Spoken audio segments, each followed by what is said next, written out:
जय हिंद दोस्तों, मैं विनय आप लोगों का स्वागत करता हूं आपके यूट्यूब चैनल विनय यूपी पे। दोस्तों, आज हमारी क्लास है हिंदी की सुपर फास्ट रिवीजन बैच और उसमें आज हम लोग पढ़ेंगे वचन और कारक। तो चलिए अभी शुरू करते हैं वचन और कारक। सबसे पहले हम लोग वचन को पढ़ेंगे, आफ्टर दैट हम कारक को। ये चैप्टर हमारे लिए सबसे ज़्यादा इंपॉर्टेंट क्यों हो जाता है? क्योंकि देखिए इन दोनों चैप्टर से हमारे किसी भी वनडे एग्जाम में कम से कम 5 क्वेश्चन आ जाते हैं और ये 5 क्वेश्चन जो होते हैं वो हमको कम से कम 10 नंबर देते हैं। अभी इस चैप्टर दोनों चैप्टर को जब हम पढ़ेंगे तो हमारे जो नोट्स बनेगा वो नियर अबाउट 1 से 1.5 पेज का बनेगा। अगर 1 या 1.5 पेज को पढ़कर हम 10 नंबर तक अगर पा जाएं देन वो हमारे सिलेक्शन में, हमारे स्कोर में बहुत अच्छा रोल अदा करते हैं। तो चलिए आज की क्लास में हम इन 10 नंबर को अपना कमिटमेंट करते हैं, पुख्ता करते हैं, कंप्लीट करते हैं। तो चलिए सबसे पहले हम लोग पढ़ेंगे वचन। अब प्रश्न ये आता है कि वचन होते क्या हैं? तो देखिए वचन बेसिकली एक संख्यावाची शब्द होते हैं। जैसे हम लोग गणित में पढ़ते हैं, गणित में हम संख्याएं पढ़ते हैं, जैसे 1, 2, 3, 4। तो अगर हमारे सामने 2 लिखा है तो मुझे पता चल जाता है कि अभी बात 2 संख्याओं की हो रही है या 2 व्यक्तियों की हो रही है या 2 वस्तुओं की हो रही है। अगर लिखा हो 5 तो हमें पता चलता है कि बात जो है वो 5 व्यक्तियों, 5 वस्तुओं या 5 किसी संख्याओं की हो रही है, यानी कि एक से अधिक की बात हो रही है। वैसे ही जब हम हिंदी में किसी एक शब्द को लिखते हैं तो उस शब्द को देख के हमें पता चलता है कि यहाँ पे बात किसी एक व्यक्ति, किसी एक वस्तु अथवा किसी एक चीज की हो रही है। लेकिन अगर वहीं पे कोई दूसरा शब्द लिखा है और उसको देख के हमें पता चल जाता है कि यहाँ पे एक से अधिक व्यक्ति, वस्तु या किसी अन्य चीज की बात हो रही है, तो वो होता है हमारे वचन। तो आप लोग ऐसे समझ चुके होंगे कि वचन क्या होते हैं। बेसिकली वचन जो है एक संख्यावाची शब्द होते हैं जिनसे हमें पता चलता है उनकी संख्याओं का। अब देखते हैं, देखिए ये है हमारा वचन। अब हिंदी में जो वचन है, हिंदी में वचन 2 होते हैं। एक होता है एक वचन, एक होता है बहुवचन। हिंदी में 2 वचन होते हैं, जबकि अगर संस्कृत की बात करें तो संस्कृति में जो है वो होते हैं 3 वचन। कौन कौन से? एक वचन, द्विवचन और बहुवचन। लेकिन अगर हम बात करें इंग्लिश की तो वहां पर भी 2 वचन होते हैं। एक होता है सिंगुलर नंबर, एक होता है प्लूरल नंबर। तो चलिए अभी हम बात करेंगे एक वचन क्या होते हैं। तो वह सब जो किसी एक वस्तु, एक व्यक्ति अथवा किसी एक चीज का बोध कराते हैं उन्हें हम एक वचन कहते हैं। जैसे कि हमारे सामने कुछ एग्जांपल्स लिखे हैं, जैसे लिखा है बालक, तो यहाँ पे सिर्फ एक शब्द लिखा है बालक और बालक शब्द से हमें पता चल जा रहा है कि यहाँ पे सिर्फ एक बालक की बात हो रही है। जैसे लिखा है घोड़ा, तो यहाँ से हमको पता चल जा रहा है कि यहाँ पर सिर्फ एक घोड़े की बात हो रही है। लेकिन अगर यहाँ पे लिखा है कलम तो इससे हमें पता क्या चल रहा है कि यहाँ पर सिर्फ एक कलम की बात हो रही है। जैसे मेरे हाथ में ये लिखा एक है मार्कर, तो अभी हम मार्कर्स नहीं बोलेंगे, सिर्फ हम एक मार्कर बोलेंगे और आपको पता चल जाएगा कि सर एक मार्कर की बात कर रहे हैं। अगर हम यहाँ पे 2 हाथ में ले लें तो इनको हम क्या बोलेंगे? 2 मार्कर्स या मार्कर्स बोल देंगे, तो आपको पता चल जाएगा कि सर के हाथ में एक से ज्यादा मार्कर है। तो आप लोग, उम्मीद करता हूँ कि आप लोग सिंगुलर नंबर यानी कि एक वचन समझ चुके हैं। अब अगर हम बात करें बहुवचन की, तो वह शब्द जो हमें एक से अधिक व्यक्तियों, वस्तुओं, संख्याओं या अन्य एक से अधिक चीजों का बोध कराते हैं उन्हें हम बहुवचन कहते हैं। जैसे कि यहाँ पे लिखा है बालकों, हमारे पास एक शब्द है बालकों और इसको देख के हमें क्या पता चल जा रहा है कि ये एक से अधिक बालकों की, एक से अधिक बच्चों की बात यहाँ पर हो रही है। जैसे यहाँ पर लिखा है घोड़ों, तो घोड़ों मतलब एक से अधिक घोड़े। अब कितने घोड़े ये तो नहीं पता, लेकिन एक से अधिक घोड़ों की यहाँ पर बात हो रही है। जैसे ये लिखा है कल में, तो कल में मतलब अभी हमारे पास मैंने क्या कहा? मार्कर्स, तो मार्कर्स का मतलब एक से अधिक। तो ये हो गई हमारे पास 2 कलमें। अभी इनको हम मार्कर्स ना बोल के अगर हम कलमें बोलें तो देखिए एक कलम और दोनों साथ में मिला है तो 2 कलम या कलमें। अगर हम 2 कलम बोलेंगे तो भी एक से ज्यादा हो गया यानी बहुवचन, और अगर हम कलमें बोलें तो भी एक से ज्यादा यानी कि बहुवचन। तो ये हो गई हमारी बहुवचन। तो अब मैं आशा करूंगा कि आप लोग एक वचन, बहुवचन और वचन इन तीनों चीजों को समझ चुके होंगे। अब जैसा कि बहुत सारे शब्द होते हैं और वो एक वचन में होते हैं, बहुत होते हैं जो स्वतः बहुवचन में होते हैं, और कुछ ऐसे शब्द होते हैं जो होते तो एक वचन में लेकिन उनमें कुछ हम प्रत्यय जोड़ के या कुछ ऐसे वर्ड, कुछ ऐसे अक्षर जोड़ के उनको हम बहुवचन में बनाते हैं। तो चलिए देखते हैं अब वो कैसे करेंगे। तो देखिए हमने एक हेडिंग लिखी, बहुवचन बनाने में प्रयुक्त प्रत्यय। तो कुछ ऐसे प्रत्यय जिन्हें हम एक वचन शब्दों में जोड़ेंगे तो वो बहुवचन हो जाएंगे। अब वो कौन कौन से हैं? जैसे आपके सामने एक शब्द, एक प्रत्यय लिखा है ए। जैसे आप लोगों ने वर्णमाला पढ़ी, वर्णमाला में ए, ऐ, उ, औ आता है, तो वहां पे आपको एक अक्षर मिला होगा, एक स्वर मिला होगा ए। तो कुछ ऐसे शब्द होते हैं जहां पर हम अगर ए को लगा दें तो वो बहुवचन होता है।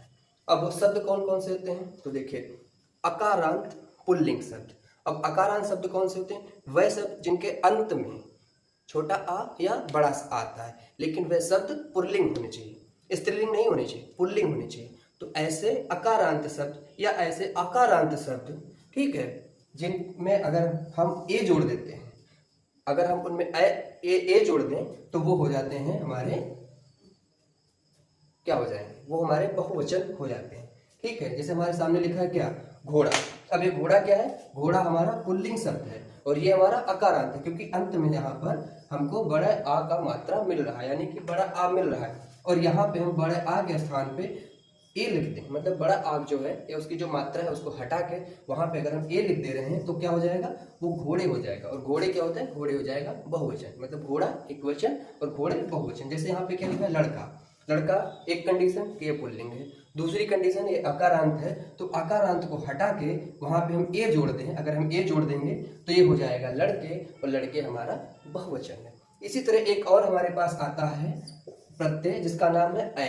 क्या, अय, मतलब हम यहाँ पे लिखें पहले ए और यहाँ पे हम अगर अंग की मात्रा लगा दें तो ये हो जाता है हमारा अय। तो ठीक है, अय प्रत्यय को हम कुछ आकारांत शब्दों में जोड़कर बनाते हैं उनका बहुवचन। अब वो कौन से शब्द होते हैं, वो शब्द होने चाहिए हमारे स्त्रीलिंग। ठीक है, ऐसे स्त्रीलिंग शब्द जो अकारांत या आकारांत होते हैं उनमें हम अय को जोड़ के उनका बहुवचन बना सकते हैं। बस जो अकारांत या आकारांत होता है उसको हटा देंगे। जैसे हमारे पास लिखा क्या है, पुस्तक। तो पुस्तक जो लिखा है इस का में हमको छोटे आ की मात्रा मिल जाती है। मतलब हर व्यंजन में, जैसा कि आप लोगों को मैंने वर्णमाला में पढ़ाया था कि हर व्यंजन में स्वर्ण स्वतः समाहित होता है। अगर हम स्वर्ण को हटा देंगे, स्वर को हटा देंगे अगर हम व्यंजन से, तो वहां पर हो जाता है हलंत लग जाता है व्यंजन में। ठीक है, जैसे यहाँ पे लिखा है क। ठीक है, तो अभी इसके अंदर छोटा आ जो है वो स्वतः समाहित है।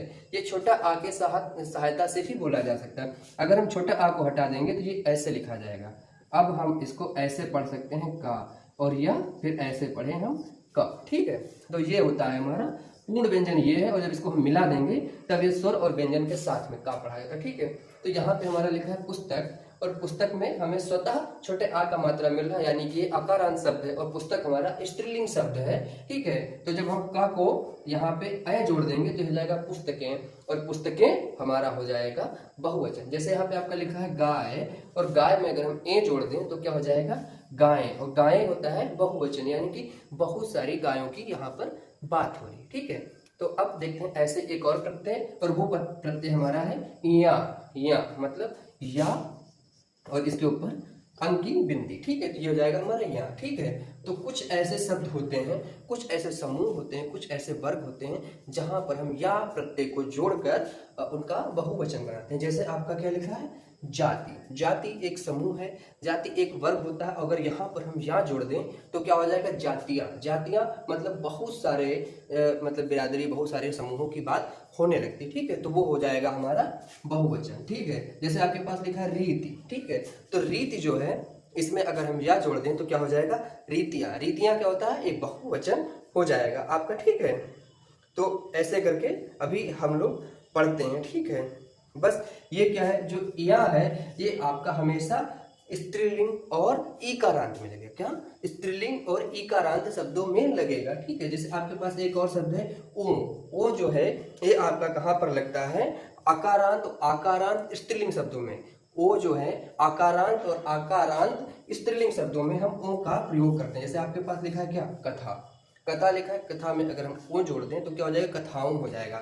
और कथाओं क्या होता है, ये हमारा बहुवचन होता है। जैसे लिखा है माता, तो माता स्त्रीलिंग है और हमारा अकारांत है। अगर हम यहाँ पे ओ जोड़ दें तो क्या हो जाएगा, माताओं, यानी कि बहुत सारी माओं का यहाँ पे वर्णन होगा। ठीक है, तो दोस्तों ये तो हमारे हो गए कुछ ऐसे प्रत्यय जिनको हम कुछ शब्दों में जोड़ के उनका बहुवचन बना सकते हैं। ठीक है, अभी कुछ ऐसे शब्द होते हैं जिनको हम अन्य शब्दों के साथ जोड़कर उनका बहुवचन बनाते हैं। ठीक, अभी तो हम सिर्फ अक्षरों या प्रत्ययों की बात कर रहे थे, लेकिन अभी हम आपको बताएं कुछ ऐसे हमारे पास शब्द होते हैं, उनको हम दूसरे शब्दों के साथ कंबाइन करके जोड़ करके उनका हम बहुवचन बनाते हैं। जैसे कि हमारे पास क्या लिखा है, वृंद, जन, गण, वर्ग और लोग।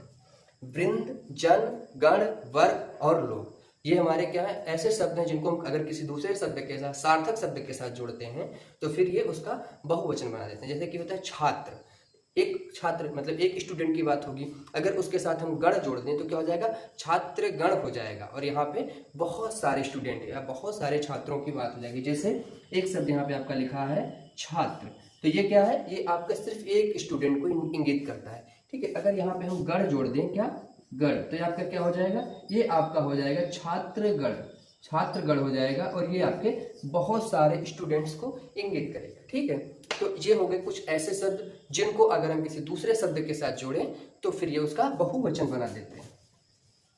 दोस्तों अगर आपको मतलब हमारी क्लास समझ में आए, पसंद आए तो चैनल को सब्सक्राइब करिएगा और वीडियो को अपने दोस्तों तक ज़्यादा से ज़्यादा शेयर करिएगा ताकि वो लोग भी इसका लाभ ले सकें। अब जैसे कुछ ऐसे शब्द होते हैं जो स्वतः मतलब पहले से ही बहुवचन होते हैं, उनका हमें बहुवचन नहीं बनाना पड़ता है। ठीक है, जैसे आपके पास एक शब्द लिखा है क्या, प्राण। ठीक है, एक शब्द है दर्शन, एक है आंसू। अब कोई ये नहीं कहता है कि आंसू बहता है, बस क्या होता है, आंसू बहते हैं। ठीक है, जैसे प्राण है तो प्राण ये नहीं कहता प्राण निकल गया।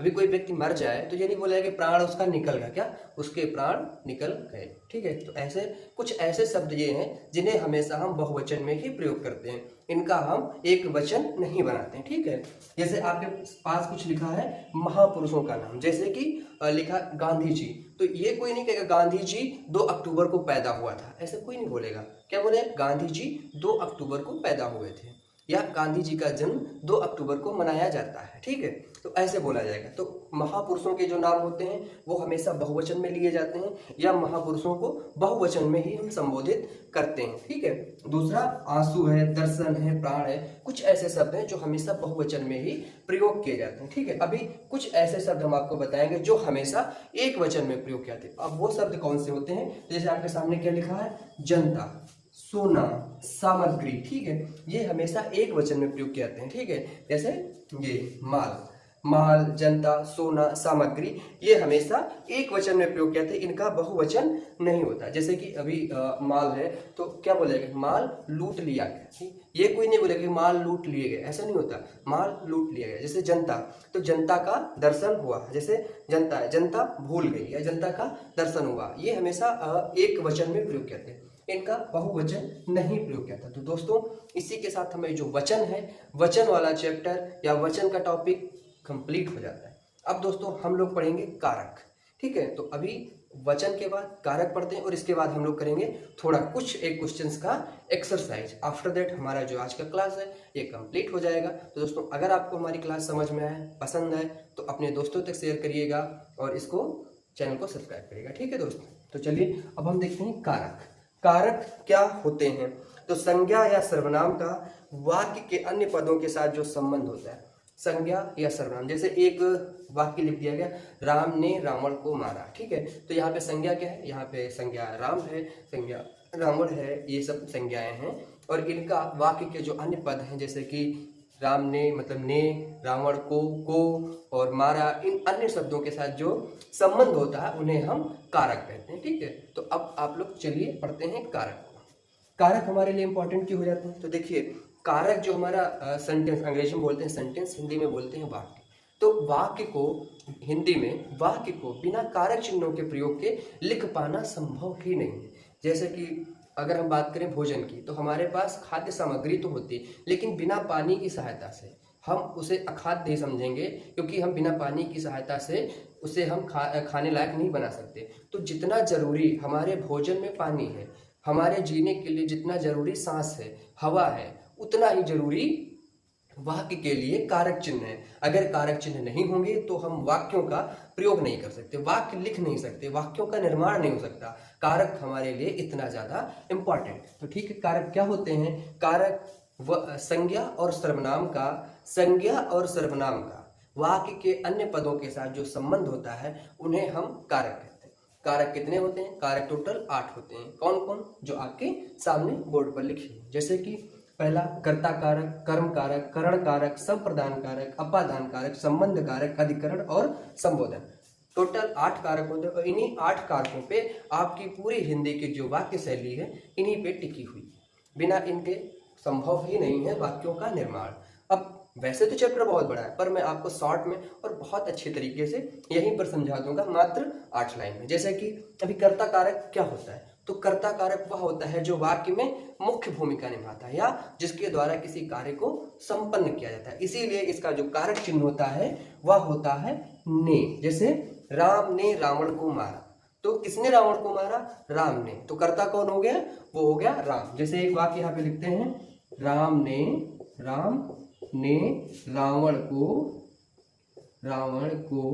मारा। राम ने रावण को मारा। मैंने एक वाक्य लिख दिया। अब इस वाक्य में आपसे पूछा गया कि कर्ता कारक क्या है, तो सीधा सिंपल, जिसने काम किया वही कर्ता, या जिसने कार्य को संपन्न किया वही कर्ता। और यहाँ पे कार्य को कौन संपन्न कर रहा है? कार्य को राम संपन्न कर रहे हैं, क्योंकि रावण को ये मार रहे हैं। ठीक है, तो यहाँ पे हमारा कर्ता कारक कौन हो गया? राम हो गया। ठीक है, अब अगर आपसे पूछा जाए कि कर्म यानी कि कर्ता का प्रभाव किसके ऊपर पड़ रहा है, तो वो किसके ऊपर पड़ेगा? रावण के ऊपर पड़ेगा। भाई राम ने किसको मारा? तो राम ने मारा रावण को। तो राम के काम का प्रभाव किसके ऊपर पड़ा? तो वो पड़ा रावण पे। ठीक है, तो फिर क्या हो जाएगा हमारा? कर्म कारक हमारा हो जाएगा रावण। अब हम पहचानेंगे कैसे? क्योंकि इनका जो चिन्ह होता है, कारक चिन्ह होता है, वो यहाँ पे को, ए और ऐ होता है।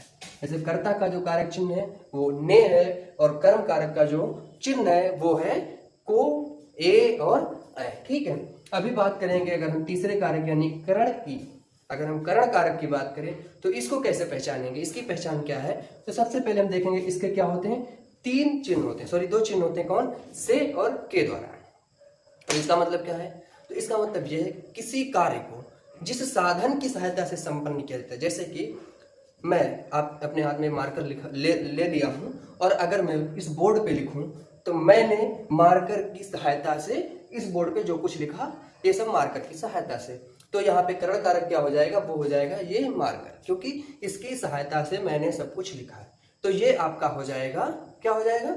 ये आपका करण कारक हो जाएगा। कैसे? जैसे एक एग्जाम्पल हम लिखते हैं, जैसे कि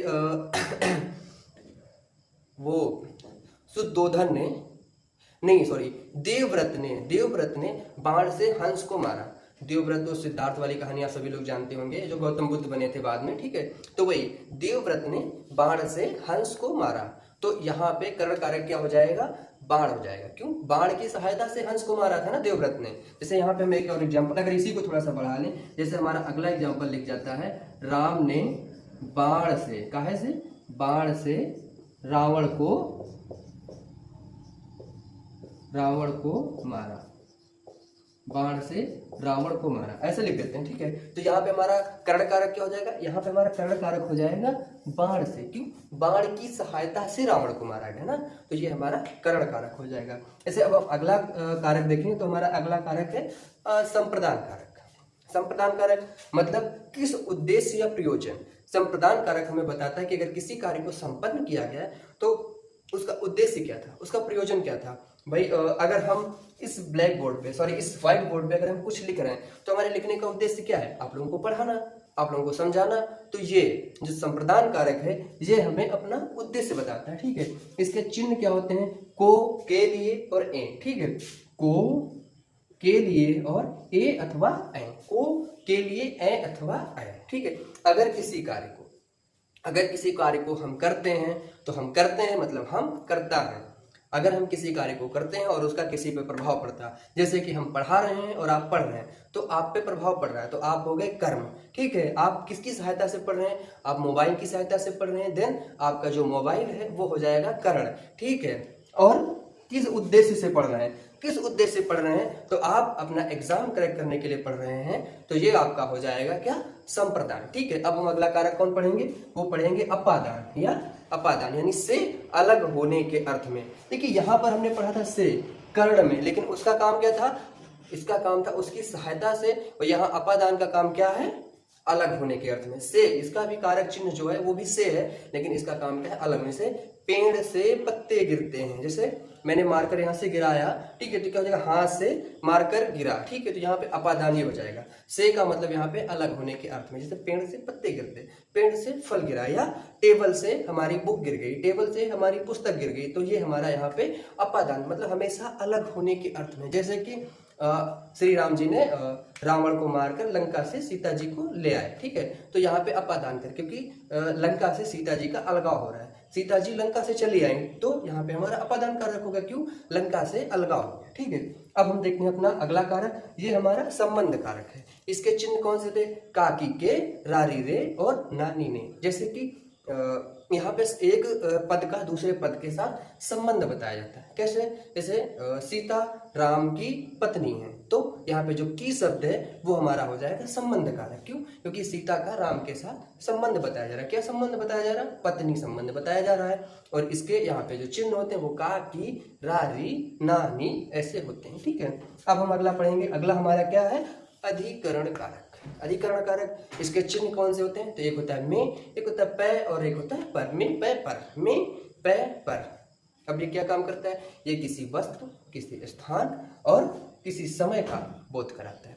किसी वस्तु, किसी समय अथवा किसी स्थान का बोध कराता है। जैसे हमसे पूछ लिया जाए कि आप 9 बजे सुबह कहाँ थे, तो 9 बजे सुबह मतलब सुबह यानी कि समय, 9 बजे यानी कि समय। तो यहाँ पर क्या होगा, यहाँ पर हमारा जो होगा वो अधिकरण कारक होगा। ठीक है, और मैं आपको रिप्लाई दे दूं कि मैं सुबह 9 बजे ड्यूटी पर था। ड्यूटी मतलब एक समय मैंने बताया, मतलब एक स्थान मैंने आपको बता दिया, तो वो आपका हो जाएगा अधिकरण कारक। ठीक है, तो जहाँ पर समय, जहाँ पर स्थान अथवा जहाँ पर किसी अवसर, जैसे आप किसी की बारात में गए, किसी के जन्मदिन की पार्टी में गए, दावत में गए, तो आप, हाँ हम उस अवसर पर आपसे मिले थे, या उनकी पार्टी में आपसे मिले थे, उनके जन्मदिन पर आपसे मिले थे, तो ये आपका क्या हो जाएगा, ये आपका हो जाएगा यहाँ पे अधिकरण कारक। ठीक है, अब अगला कारक हमारा कौन सा है, 8वां और अंतिम, ये हमारा है संबोधन कारक। ठीक है, अब जैसे किसी को पुकारना है, किसी को बुलाना है, तो ऐसे नहीं बोल देंगे ये यहाँ हो, ऐसे नहीं बोल सकते ना, उसको हम प्यार से, इज्जत से, सम्मानपूर्वक बुलाएंगे। जैसे कि इसके लिए हमारे पास चिन्ह कौन से होते हैं, ऐ, हे, अरे। जैसे कि हमें बोलना है ना हे राम, तो हे राम मतलब राम हमारे आराध्य हैं, और हे हमने लगाया मतलब यहाँ पर हम उनको सम्मान दे रहे हैं। तो किसी व्यक्ति, वस्तु, स्थान, किसी को भी सम्मान पूर्वक संबोधित करने के लिए हम जिस कारक का प्रयोग करते हैं उसे हम संबोधन कारक कहते हैं। उसके हमारे जो चिन्ह है वो है ऐ, हे और अरे। तो दोस्तों इसी के साथ आपका जो कारक वाला चैप्टर है वो भी क्लोज होता है, मतलब समाप्त हो जाता है। अभी हम कुछ क्वेश्चंस आपसे पूछेंगे और उसके बाद इस चैप्टर को क्लोज करेंगे। तो उम्मीद करते हैं अभी आप लोग अच्छे से समझ गए होंगे। ठीक है, और कैसे क्वेश्चन आते हैं, अगर हम 1-2 क्वेश्चन यहाँ पे पूछेंगे देन आप लोग समझ जाएंगे कैसे क्वेश्चन पूछे जाते हैं। ठीक है, देखिए एक क्वेश्चन है, चारपाई पर भाई साहब बैठे हैं। एक क्वेश्चन आपके पास है, चारपाई पर भाई साहब बैठे हैं, इसमें कौन सा कारक है। अभी मैंने आपको कारक चिन्ह बताया, आप लोग बता सकते हैं यहाँ पे कौन सा कारक है। ठीक है, चारपाई पर भाई साहब बैठे हैं, तो यहाँ पे स्थान, समय और अवसर, किसकी बात हुई है, अधिकरण कारक आपका, स्थान, समय और अवसर। तो स्थान कौन सा है, चारपाई है, चारपाई स्थान है, तो काहे पे बैठे हैं, चारपाई पर बैठे हैं, तो क्या हो जाएगा, हमारा अधिकरण कारक हो जाएगा। यहाँ पे आपको चिन्ह भी मिल रहा है, कौन सा, पर। देखिए मैंने क्या होता है, में, पे, पर, ये इसके चिन्ह और मिल गया ना, पर। तो ऐसे करके जब इस लेक्चर को आप पूरा कंप्लीट देखेंगे तो बहुत अच्छे से समझ जाएंगे, दोबारा कुछ भी आपको रिवीजन करने का, पढ़ने का, समझाने का नहीं पड़ेगा। जैसे अगला क्वेश्चन हमारे पास क्या है कि के लिए किस कारक का चिन्ह होता है, के लिए किस कारक का चिन्ह होता है, संप्रदान कारक का। आपको देखो तुरंत मिल गया, ओपनली मिल गया। तो बस ऐसे ही क्वेश्चन आते हैं, डिटेल में आपको जो क्विज करनी है वो आप हमारे टेलीग्राम चैनल विनय यूपीपी पे कर सकते हैं। जल्दी से उस चैनल को ज्वाइन करिए, वहां पर आपको बहुत सारी क्विजेस कराई जाएंगी। जय हिंद दोस्तों, नमस्कार।